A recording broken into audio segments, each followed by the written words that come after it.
Hello again. This is Houndawg with you in another historical U.S. Navy carrier aircraft from the past 100 years of naval aviation. Today is 15 November 1950 and we are in the Douglas A2D Skyshark on board the Casablanca class escort carrier USS Bougainville CVE 100.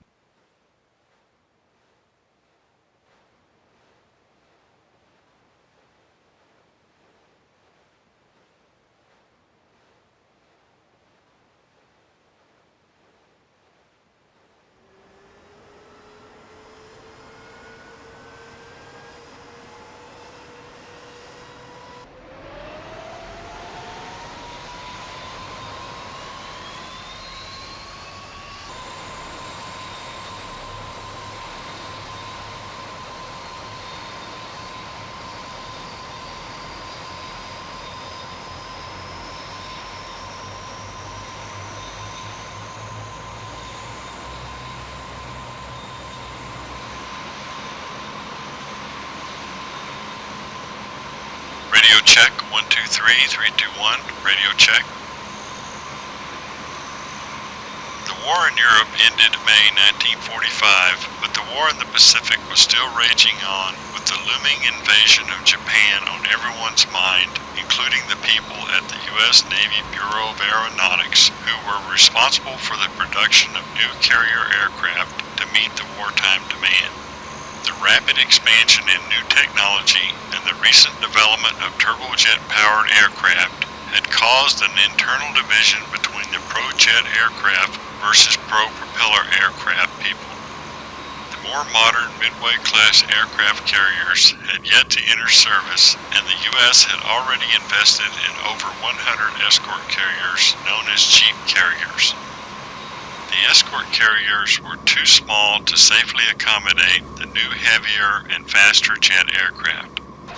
At this time, there were also Navy decision makers who still had concerns over the long-term carrier suitability of the heavier jet aircraft's higher landing speeds and slower power response, a deadly combination when attempting to land on the smaller escort carriers. Consequently, it was decided there was a definite need for a propeller-driven aircraft with significantly more horsepower and speed than the current aircraft, while still retaining the fuel efficiency and slower landing speeds required on the smaller escort carriers. A promising new option was the turboprop-powered aircraft that combined the advantages of both the conventional propeller aircraft and the faster turbojet aircraft. The concept of a turbojet driving a propeller had first been considered in 1939, but with limited development since that time.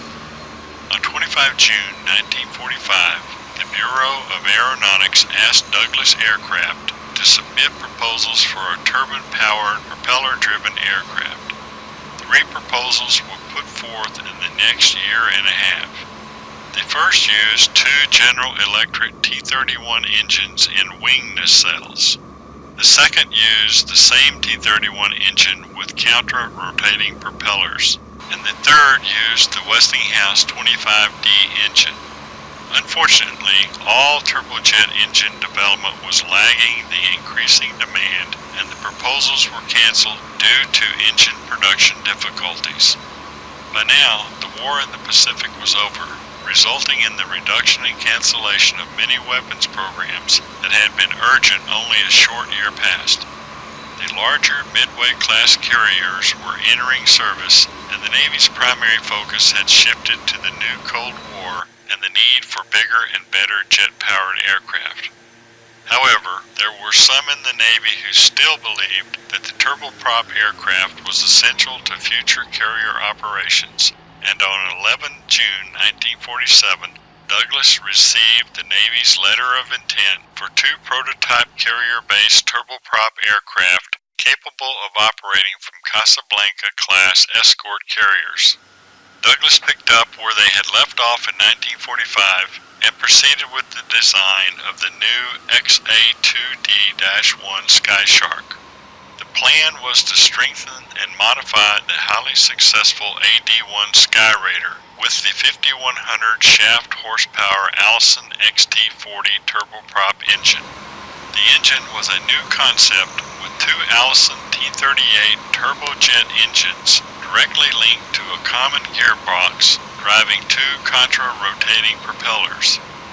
Engine development problems and gearbox issues significantly delayed the program, but by the time the prototype was ready for flight testing, the A2D Skyshark was a totally new aircraft barely resembling the Skyraider. The huge Skyshark was over 41 feet long and 17 feet high with a wingspan of 50 feet. The Allison XT-40 made 60% of the power with the two Allison T-38 engines connected to each propeller and 40% of the power from their exhaust thrust. It had a maximum takeoff weight of 23,000 pounds and a speed of 500 miles per hour with a 48,000-foot service ceiling. It was armed with four 20mm cannons and had 11 hardpoints for a 5,500-pound mixed armament payload. The single pilot sat in an ejection seat in a fully pressurized and air-conditioned cockpit located on top of the two shaft drives of the twin T-38 turbojets connected to two three-bladed contra-rotating propellers. On 26 May 1950, the first prototype, piloted by test pilot George Jansen, took off from the Edwards Air Force Base, California. The aircraft immediately experienced heavy low-frequency vibrations, and Jansen was forced to land the Skyshark on the dry lake bed only 5 miles from the airport. This was yet another setback, but it still did not stop the Navy plans for the production of 331 aircraft. In October 1950, the flight testing resumed, but was again plagued with numerous mechanical problems, especially with the highly complex gearbox. On 19 December 1950, Navy test pilot Lieutenant Commander Hugh Wood was killed attempting to land the first prototype on its 15th flight. The second prototype aircraft was delayed by extensive engine modifications and the addition of an automatic decoupler.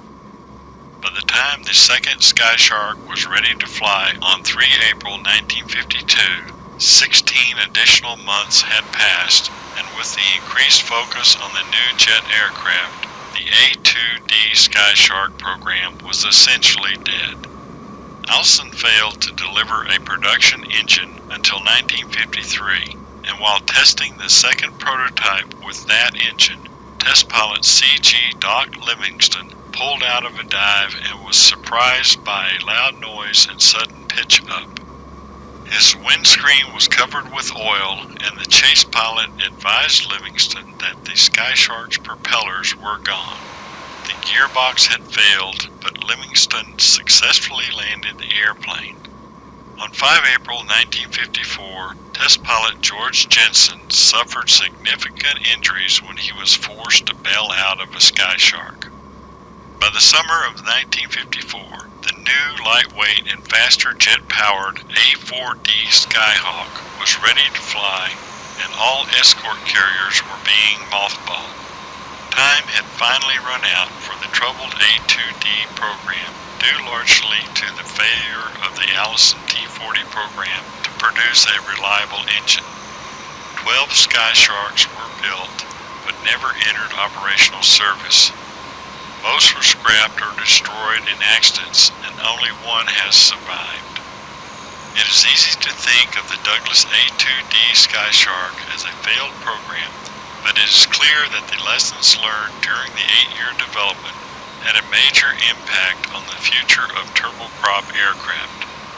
In August 1954, the same month the Navy canceled the Skyshark, the U.S. Air Force completed the first flight of the Allison turboprop-powered C-130 Hercules, an aircraft so successful that thousands are still flying today in all parts of the world.